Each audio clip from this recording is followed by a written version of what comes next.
Hello po, ayan, share ko lang noong maliit pa yung mga anak ko. Natatagdaan ko, uso yung cartoons na boxing, yung si Ibo ang bida. Minsan sa episode na nasa boxing fight sila, parehong mahusay at fighter sila. Kaya lang parehong pagod na sa laban. Sabi nung isang analyzer, mas mabigat at mas malakas pa rin yung suntok ng isa dahil nakapatong sa balikat niya yung mga responsibilidad niya at maraming umaasa sa kanya. Ayan, kaya po yun ay tumimo sa akin na ibig sabihin ng analyzer, mas umiigting yung pagnanasa ng isang boxer na manalo kasi alam niyang marami sa kanyang umaasa. Parang tayo lang kapag nakakaramdam na ng pagod.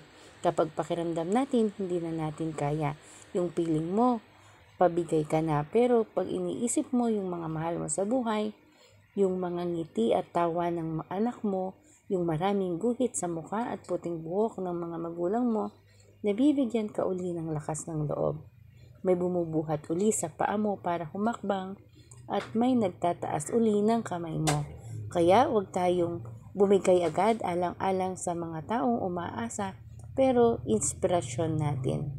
Maabot mo rin yung gusto mong puntahan. Dadating ang araw, nagre-relax ka na lang at tinatamasa yung pinaghirapan at pursigihan mo noong panoong hindi ka sumuko.